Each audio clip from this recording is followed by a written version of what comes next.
Apa nih? Astagfirullahaladzim. Jatuh gue jedak kejedar gedor. Astagfirullah. Hai semua, pada kesempatan kali ini kita bertemu lagi. Di sini kami akan menjelaskan tentang survei awal karakter industri atau bidang atau organisasi yang akan diaudit. Sebelum menjelaskan materi, ada baiknya kami memperkenalkan anggota kelompok 2. Selamat menyaksikan semuanya. Hehehe.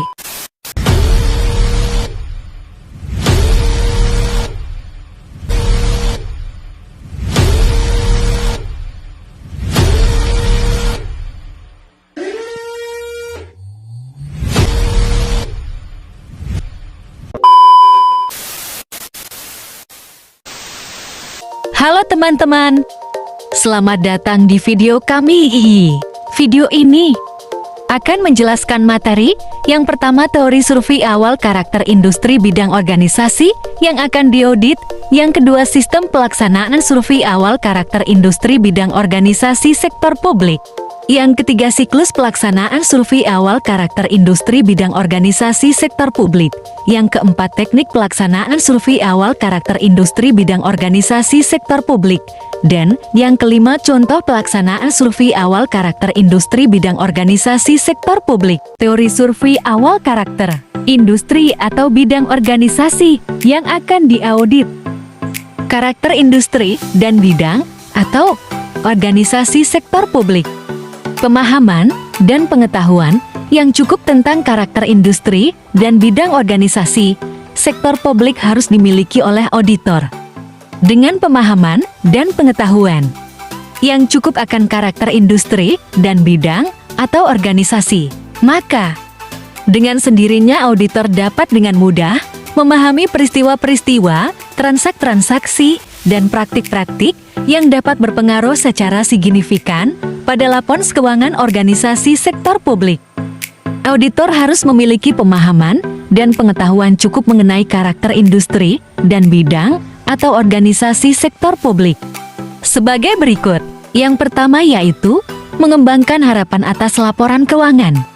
Mengembangkan harapan atas laporan keuangan, atau disebut dengan developing expectations of financial statements, melibatkan penggunaan pengetahuan tentang kinerja bisnis untuk mengembangkan harapan atas jumlah yang dilaporkan dalam laporan keuangan. Pengetahuan atas kecenderungan kegiatan utama organisasi sektor publik merupakan hal yang penting untuk menilai kelayakan kegiatan operasi, keuangan, dan investasi organisasi.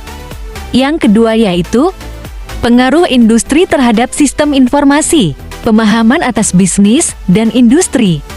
Atau jika di dalam organisasi sektor publik adalah kegiatan operasional organisasi tersebut akan membantu seorang auditor memahami masalah-masalah sistem informasi yang penting bagi seorang klien.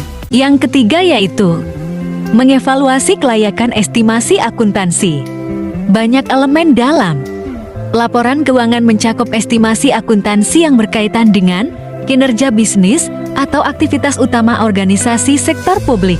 Pengetahuan tentang bisnis dan industri atau aktivitas utama dari organisasi sektor publik akan membantu auditor dalam mengevaluasi kelayakan estimasi akuntansi serta representasi manajemen. Yang terakhir adalah dasar untuk jasa bernilai tambah. Beberapa anggota tim audit biasanya memiliki pengalaman dan pengetahuan yang signifikan dalam melaksanakan audit di organisasi sektor publik serta memahami sumber daya dan proses inti yang diperlukan agar organisasi dapat berperan dengan baik. Pemahaman ini sangat membantu dalam menilai kelayakan laporan keuangan. Selanjutnya, kita akan membahas tujuan survei awal. Tujuan survei awal adalah untuk memperoleh informasi dan gambaran umum auditan.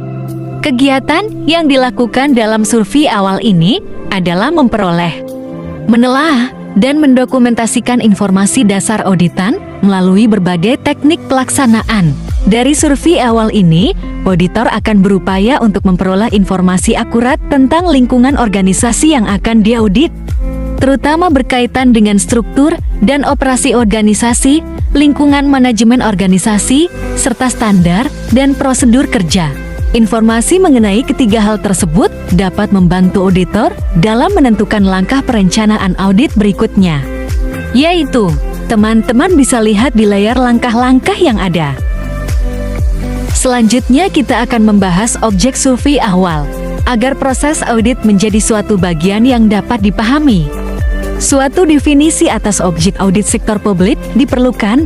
Auditor sektor publik sangat berkepentingan dengan aktivitas entitas yang dapat dipertanggungjawabkan. Hal ini merupakan perhatian utama auditor sektor publik selama pelaksanaan pekerjaan audit.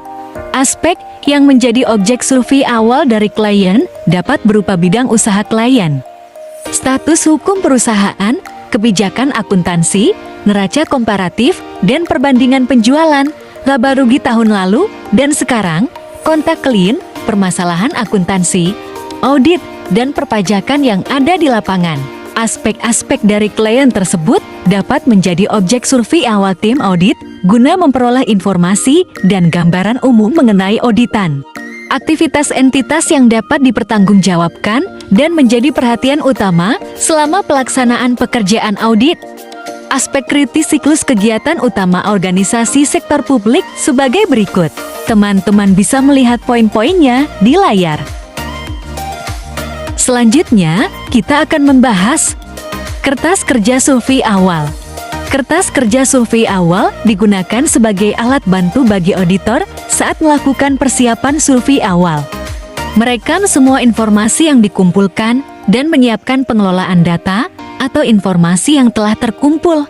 Kertas kerja survei awal memuat informasi tentang rencana kerja auditor. Seperti berikut ini. Yang pertama ada nama staf, meliputi 1. Nama partner, 2. Nama manajer, 3. Nama supervisor, 4. Nama senior, 5. Nama junior. Yang kedua ada waktu pemeriksaan, informasi yang berkaitan dengan waktu pemeriksaan yang disajikan dalam kertas kerja survei awal dapat berupa 1. Waktu, 2. Lama, 3. Deadline, 4. Anggaran. Selanjutnya ada jenis jasa yang diberikan. Jenis jasa yang diberikan meliputi 1. General Audit, 2. Special Audit, 3. Bantuan administrasi, 4. Menyusun neraca laba rugi, 5. Perpajakan, 4.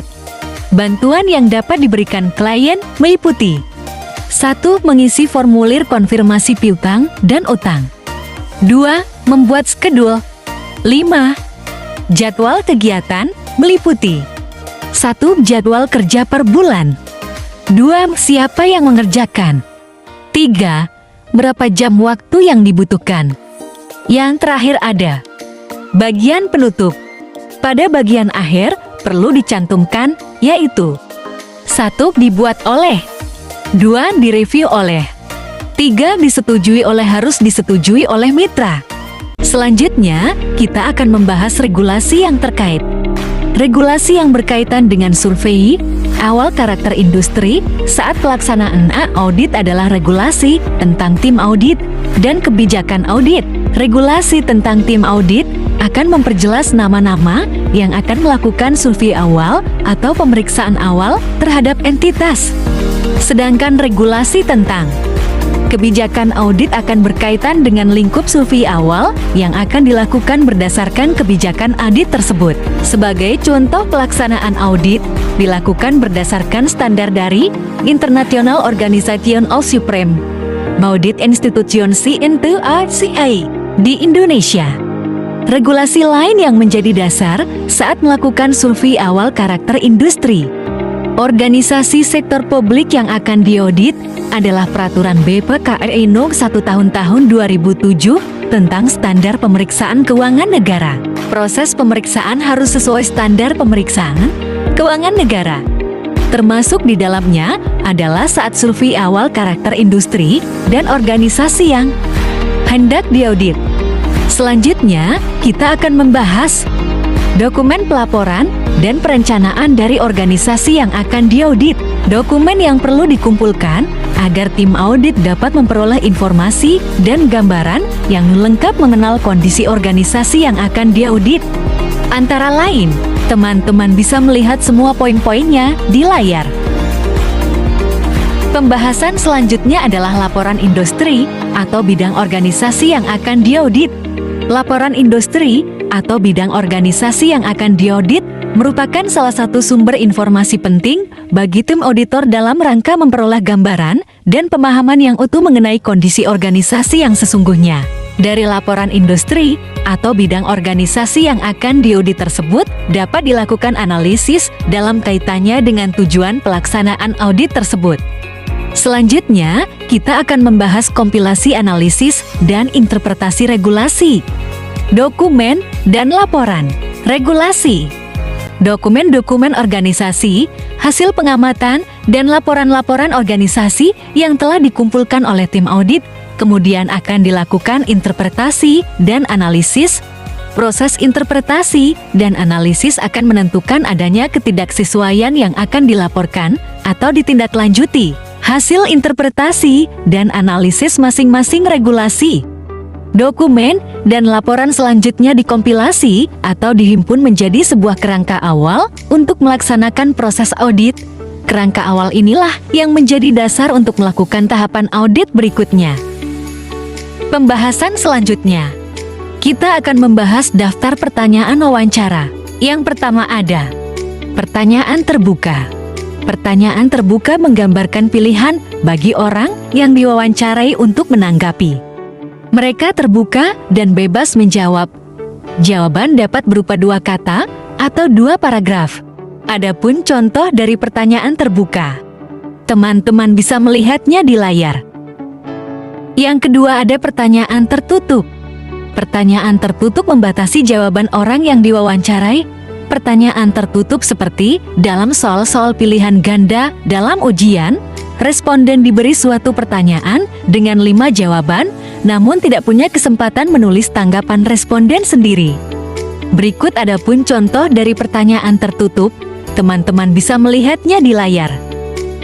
Dan ada juga jenis pertanyaan tertutup khusus lainnya, ialah pertanyaan 2 pilihan. Jenis pertanyaan ini membatasi orang yang ditanya karena hanya memungkinkan untuk memilih salah satu dari 2 pilihan, seperti ya atau tidak, dan benar atau salah, serta setuju atau tidak setuju. Berikut adapun contoh dari pertanyaan 2 pilihan, teman-teman bisa melihat contohnya di layar. Dan adapun 2 contoh pertanyaan lainnya dari daftar pertanyaan wawancara. Yang pertama ada contoh dari pertanyaan wawancara panduan eksplorasi. Teman-teman bisa melihat contohnya di layar. Yang kedua, ada contoh pertanyaan wawancara untuk manajer atau pimpinan. Teman-teman bisa melihat contohnya di layar. Dan yang terakhir, ada contoh pertanyaan untuk semua manajer tentang saran dan kinerja. Contohnya bisa kalian lihat di layar. Selanjutnya kita akan membahas beberapa struktur dalam wawancara. Ada 3 struktur di dalam wawancara. Di sini kita akan membahas ketiga struktur tersebut. 1. Struktur piramida. Dengan menggunakan bentuk ini, pihak yang bertanya mulai menanyakan pertanyaan-pertanyaan mendetail, biasanya berupa pertanyaan tertutup, kemudian penanya memperluas topik dengan mengajukan pertanyaan-pertanyaan terbuka dan membuka jawaban-jawaban yang lebih umum. Berikut contoh wawancara di struktur piramida. Teman-teman bisa melihatnya di layar. 2. Struktur corong. Struktur ini memulai wawancara dengan pertanyaan-pertanyaan umum dan terbuka, lalu membatasi jawaban dengan mengajukan pertanyaan-pertanyaan yang lebih mendetail dan tertutup. Berikut contoh wawancara di struktur corong. Teman-teman bisa melihatnya di layar. 3. Struktur berbentuk wajik. Struktur ini harus dimulai dengan suatu cara khusus, kemudian menentukan hal-hal yang umum dan akhirnya mengarah pada kesimpulan yang sangat spesifik. Berikut contoh dari struktur wajik. Teman-teman bisa melihatnya di layar. Materi selanjutnya, kita akan membahas sistem pelaksanaan. Survei awal karakter industri atau bidang atau organisasi sektor publik. Survei pendahuluan merupakan kegiatan untuk mendapatkan informasi tanpa melakukan verifikasi secara rinci mengenai bagian atau fungsi yang akan diaudit dengan tujuan untuk teman-teman bisa melihat poin-poinnya di layar. Selanjutnya, dalam pelaksanaannya, survei pendahuluan meliputi langkah atau kegiatan pokok. Teman-teman bisa melihat poin-poinnya di layar. Selanjutnya, selama survei pendahuluan, auditor harus mengumpulkan informasi esensial yang umumnya diklasifikasikan berdasarkan fungsi manajemen. Teman-teman bisa melihat poin-poinnya di layar. Materi selanjutnya, kita akan membahas siklus pelaksanaan survei awal karakter industri atau bidang atau organisasi sektor publik. Di dalam tampilan 72 tentang siklus pelaksanaan survei awal karakter industri bidang organisasi sektor publik. Di dalamnya terdapat 3 poin penting. Di sini kami akan menjelaskan yang pertama perisapan instrumen survei, kedua pertemuan dengan organisasi yang akan diaudit, dan ketiga pelaksanaan survei. Pembahasan pertama, persiapan instrumen survei. Pada tahap persiapan instrumen survei, tim audit mempersiapkan berbagai perlengkapan dan peralatan, jenis informasi yang ingin diperoleh dari kegiatan survei, teknik survei, dan personil yang bertugas melakukan survei. Perumusan tujuan survei dan penyusunan langkah kerja survei dilakukan pada tahap prasurvei oleh tim audit. Pada tahap ini, koordinasi dengan entitas auditan harus dilakukan agar tujuan survei dapat tercapai secara maksimal. Pembahasan kedua, pertemuan dengan organisasi yang akan diaudit. Survei tim audit terhadap organisasi yang akan diaudit didahului dengan adanya pertemuan antara ketua dan anggota tim audit dengan pihak organisasi teraudit. Pertemuan pembukaan ini memiliki beberapa tujuan. Teman-teman bisa melihat di layar poin-poin dari tujuan tersebut. Pembahasan terakhir adalah pelaksanaan survei. Pada tahapan pelaksanaan survei pendahuluan audit, tim audit berusaha mengumpul semua informasi yang diperlukan oleh tim audit. Kegiatan yang dilakukan pada tahapan survei ini meliputi mengumpulkan informasi yang relevan dengan tujuan survei, interpretasi dan telah data, identifikasi potensi kelemahan, dan membuat kesimpulan. Hasil pengamatan dan data disusun dalam kertas kerja audit survei awal. Informasi dan hasil pengamatan yang telah terkumpul kemudian diinterpretasikan. Setelah semua dilakukan, langkah terakhir adalah membuat kesimpulan hasil survei pendahuluan. Dari kesimpulan ini, tim audit diharapkan sudah memiliki kerangka awal yang kuat untuk melanjutkan proses audit berikutnya. Materi terakhir kita akan membahas teknik pelaksanaan survei awal karakter industri atau bidang atau organisasi sektor publik.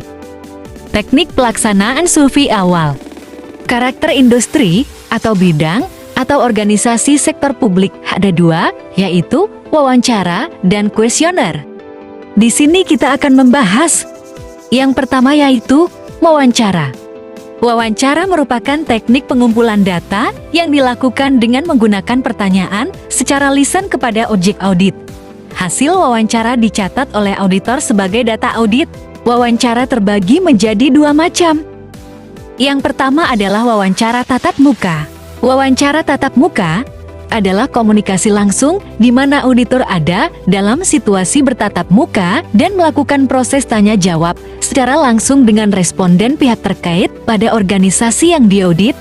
Di dalam tampilan 73 tentang keuntungan dan kelemahan wawancara tatap muka, di sini bisa kita lihat beberapa poin tentang keunggulan dan kelemahan di dalam wawancara tatap muka. Kalian bisa melihatnya di layar. Selanjutnya, kita akan membahas yang kedua, yaitu wawancara melalui telepon. Wawancara melalui telepon merupakan metode pengumpulan data diangan pertanyaan auditor dan jawaban responden disampaikan melalui telepon. Hasil pengumpulan data melalui metode ini sama dengan wawancara tatap muka. Berikut di dalam tampilan 74, kita melihat poin-poin tentang keunggulan dan kelemahan wawancara melalui telepon. Teman-teman bisa melihatnya di layar. Pembahasan terakhir ada kuesioner. Kuesioner merupakan pengumpulan data primer di mana pertanyaan auditor dan jawaban responden disampaikan melalui tulisan. Teknik ini memberikan tanggung jawab kepada responden untuk membaca dan menjawab pertanyaan. Berikut di dalam tampilan 75 tentang keunggulan dan kelemahan teknik kuesioner. Teman-teman bisa melihatnya di layar.